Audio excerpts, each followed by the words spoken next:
ನಮಸ್ತೆ ವೀಕ್ಷಕರೇ, ಮೆಂಡು ನ್ಯೂಸ್ ನೆಟ್ವರ್ಕಿಗೆ ಸ್ವಾಗತ. ನಾನು ನಿಮ್ಮ ದಿವ್ಯಾ.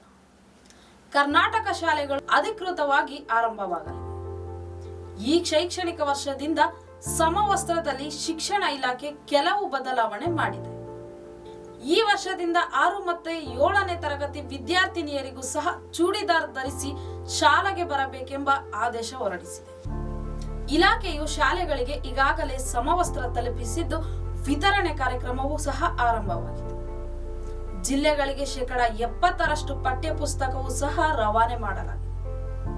ಕರ್ನಾಟಕದಾದ್ಯಂತ 2024 ಹಾಗೂ 25ನೇ ಸಾಲಿನ ಶೈಕ್ಷಣಿಕ ಚಟುವಟಿಕೆಗಳು ಈಗಾಗಲೇ ಆರಂಭವಾಗಿವೆ.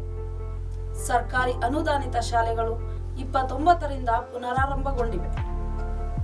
ಈಗಾಗಲೇ ಜಿಲ್ಲೆಗಳಿಗೆ 70% ಪಠ್ಯ ಪುಸ್ತಕ ರವಾನೆ ಮಾಡಿರುವ ಶಿಕ್ಷಣ ಇಲಾಖೆ ಹಲವು ಚಟುವಟಿಕೆಗಳನ್ನು ನಿಗದಿತ ಅವಧಿಯಲ್ಲಿ ಮಾಡಿ ಮುಗಿಸುವಂತೆ ಶಾಲೆಗಳಿಗೆ ಸೂಚನೆಗಳನ್ನು ಸಹ ನೀಡಿದೆ. ಅವುಗಳಲ್ಲಿ ಶಾಲೆಗಳಲ್ಲಿ ಮೊದಲನೇ ದಿನದಿಂದಲೇ ಪಠ್ಯ ಪುಸ್ತಕಗಳನ್ನು ಮತ್ತು ಸಮವಸ್ತ್ರಗಳನ್ನು ನೀಡಬೇಕೆಂಬ ಸೂಚನೆಯನ್ನು ನೀಡಿದೆ. ಈಗಾಗಲೇ 70% ಪಠ್ಯ ಪುಸ್ತಕಗಳನ್ನು ಜಿಲ್ಲಾ ಕೇಂದ್ರಗಳಿಗೆ ತಲುಪಿಸಲಾಗಿದ್ದು, ಇನ್ನುಳಿದ ಪಠ್ಯ ಪುಸ್ತಕಗಳನ್ನು ಹಂತ ಹಂತವಾಗಿ ತಲುಪಿಸುವ ಕಾರ್ಯ ನಡೆಸಲಾಗುತ್ತಿದೆ ಎಂದು ಶಿಕ್ಷಣ ಇಲಾಖೆ ತಿಳಿಸಿದೆ.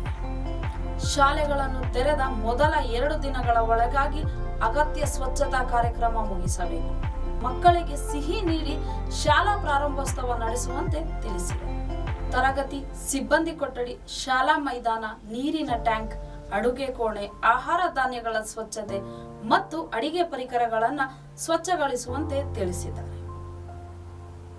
ಕಳೆದ ವರ್ಷ ಸರ್ಕಾರಿ ಶಾಲೆಗಳ ಮಕ್ಕಳಿಗೆ ಅರ್ಧ ವರ್ಷ ಮುಗಿದರೂ ಪಠ್ಯ ಪುಸ್ತಕಗಳು ಹಾಗೂ ಸಮವಸ್ತ್ರ ವಿತರಣೆ ಮಾಡಿರಲಿಲ್ಲ ಎಂದು ಕೆಲವು ಕಡೆ ಪೋಷಕರು ಆಕ್ರೋಶ ವ್ಯಕ್ತಪಡಿಸಿದರು. ಆದರೆ ಈ ವರ್ಷ ಸರ್ಕಾರ ಎಚ್ಚೆತ್ತುಕೊಂಡು ಮುಂಜಾಗ್ರತೆ ವಹಿಸಿ ಪಠ್ಯ ಪುಸ್ತಕಗಳು ಹಾಗೂ ಸಮವಸ್ತ್ರ ವಿತರಣೆ ಬೇಗ ಮುಗಿಸಬೇಕೆಂದು ಆದೇಶ ಹೊರಡಿಸಿದೆ. ಈ ಶೈಕ್ಷಣಿಕ ವರ್ಷದ ಆರಂಭದಿಂದ ಎಲ್ಲ ಮಕ್ಕಳಿಗೂ ಶುಭವಾಗಲಿ ಎಂದು ಹಾರೈಸೋಣ. ಮೆಂಡು ನ್ಯೂಸ್ ನೆಟ್ವರ್ಕ್, ಸತ್ಯದ ಕನ್ನಡಿ.